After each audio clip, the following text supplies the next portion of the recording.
स्वागत है आप सभी का बनो अपना फाइनेंस मिनिस्टर में। मैं हूं आपके साथ कविता थपलियाल। और जी हाँ, जनरल इंश्योरेंस की जब भी हम बात करते हैं तो बहुत सारे लोगों के पास केवल सिर्फ समझ होती है और उनके पास कवरेज नहीं होती है। तो आज हम इस पेशकश को लेकर आए हैं जहां पर आपके इंश्योरेंस और ख़ासतौर से जनरल इंश्योरेंस के हर पहलू पर हम बात करेंगे। और आज हमारा फोकस होने वाला है होम इंश्योरेंस पर। जी हाँ, होम इंश्योरेंस अगर आपने केवल सुना है और इसे अब तक खरीदा नहीं है तो आज का एपिसोड क्लियरली आप ही के लिए है। मेरे साथ बेहद खास मेहमान जुड़ गई हैं। मेरे साथ हैं हरिणी कन्नन, ये हेड हैं product innovation development, speciality underwriting, liability, speciality claims, HDFC ERGO general insurance. Harini, आपका बहुत बहुत स्वागत है हमारी इस खास पेशकश में। थैंक यू कविता। तो हरिणी आज हमें बहुत ही बारीकी में और आसान भाषा में बताएंगी कि होम इंश्योरेंस होता क्या है।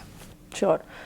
सो आप आपके लाइफ सेविंग्स को यूज़ करके you buy a beautiful house. उसमें तो खड़ी मेहनत एंड उसमें there are lot of risks associated with it, right. आपके घर में हाई वैल्यूएबल कंटेंट होता है, आपके स्ट्रक्चर है और बहुत सारे रिस्क जो प्राकृतिक आपदाओं, आपके नेचुरल कैटास्ट्रॉफ्स लाइक होता हुआ देखते हैं हम, फ्लड्स, भूकंप, साइक्लोन्स, हेल स्टॉर्म्स, ये सब की वजह से या आपके इलेक्ट्रिकल ब्रेकडाउन, आग के वजह से, चोरी, थेफ्ट के वजह से बहुत सारे नुकसान होने की रीजंस है।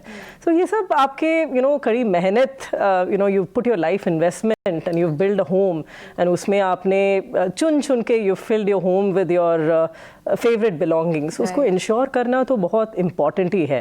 And lot of us take buy homes on home loan. आप सोचिए if something happens to your home and आपके आउटस्टैंडिंग लोन अमाउंट है तो उसको भी कवर करना है। सो इन बोथ वेज आपको प्रोटेक्शन देता है होम इंश्योरेंस। तो दो पहलू समझ में आए मुझे जो आपने जवाब दिया। एक तो अगर आपका पूरा ही घर किसी भी वजह से बर्बाद हो जाए, ख़त्म हो जाए, तो घर का स्ट्रक्चर भी उसमें इन्वॉल्व हो जाता है। दूसरा आपने फोकस किया कि घर के अंदर का जो कंटेंट है ना, तो ये क्या दो अलग अलग तरह की पॉलिसीज में आता है या ये एक ही पॉलिसी है जिसमें सब आपको कवरेज मिल जाएगी? Of course, so we always recommend people taking comprehensive insurance cover. आपके कंटेंट और स्ट्रक्चर दोनों एक कॉम्प्रिहेंसिव होम इंश्योरेंस में कवर होता ही है। बट आप सोचिए अगर आप मेट्रो सिटी में रहते हैं और अगर आपके हाई राइज में रहते हैं और वहाँ पे से फ्लड का या अर्थक्वेक का इम्पैक्ट फॉर एग्जांपल कम है, से अगर आपका घर बॉम्बे में है जस्ट एज एन एग्जांपल, तो you can also make a choice to buy a cover only for content. Structure की अगर नहीं लेना है वो ऑप्शन भी है। सो IRDA हमारे इंश्योरेंस रेगुलेटर जो है अभी रिसेंटली बहुत सारे प्रोडक्ट रेगुलेशंस चेंजेस लेके आए हैं जिनमें से customers can pick and choose उनको क्या कवर चाहिए। अच्छा, बॉम्बे जैसे बड़े शहरों में तो कीमतें पहुंचती हैं करोड़ों तक, ठीक है। मान लीजिए किसी के पास इतना महंगा घर है तो उसका पूरा कॉम्प्रिहेंसिव कवर कितने में आ जाएगा? तो वो मैं बोलती हूँ, कई रीजंस हैं जो प्रीमियम रेट पे इम्पैक्ट होता है।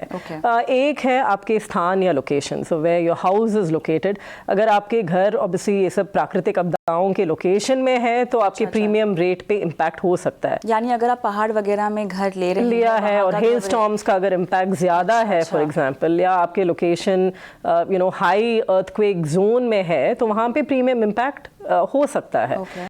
So the second reason is आपके घर का मूल्य, as you rightly said, अगर higher the value of the home and the content, the higher the premium will be.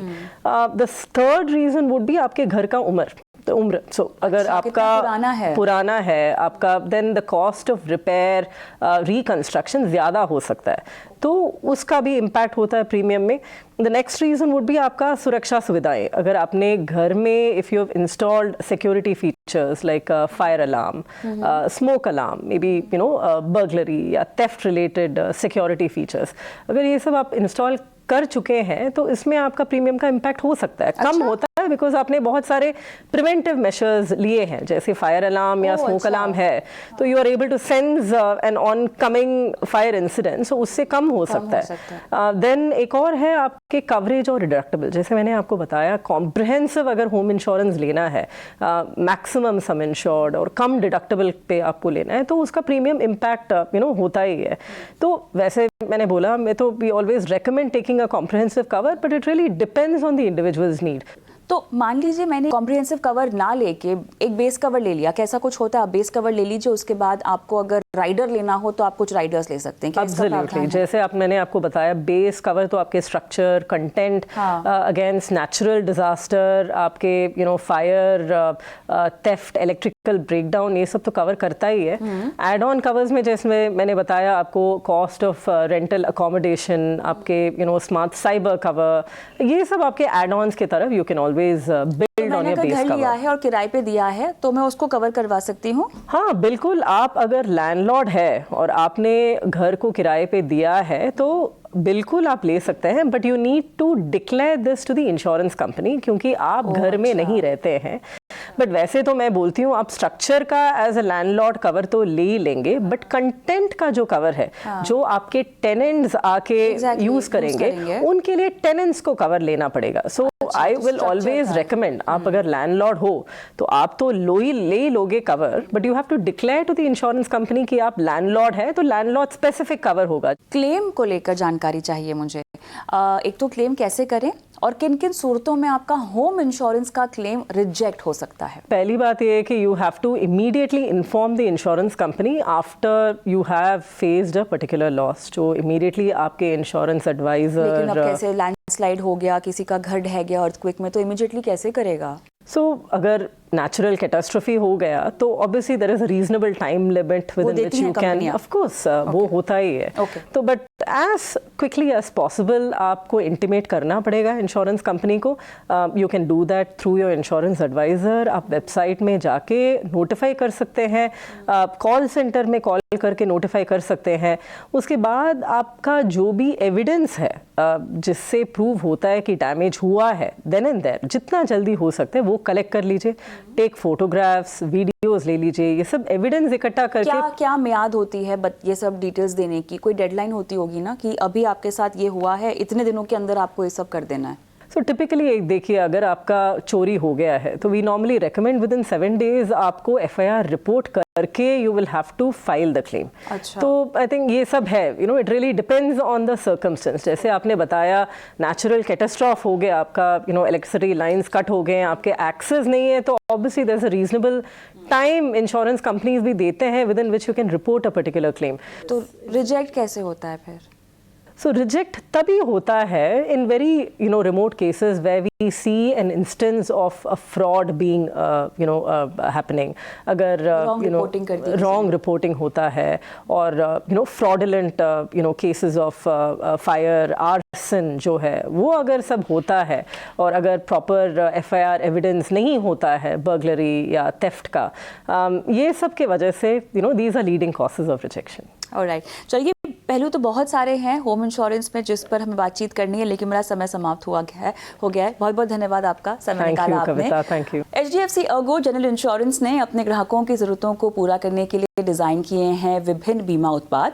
Company की प्रत्येक बीमा श्रेणी सुनिश्चित करती है कि आप और आपका परिवार अपने स्वास्थ्य, संपत्ति और वित्तीय कल्याण की रक्षा आसानी से कर सके।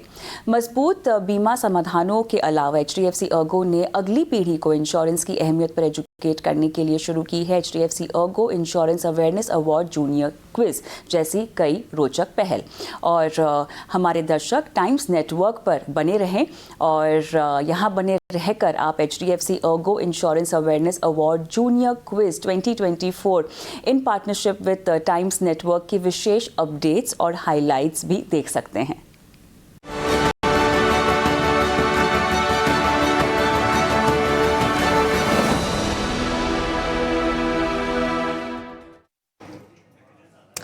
चलिए एक बार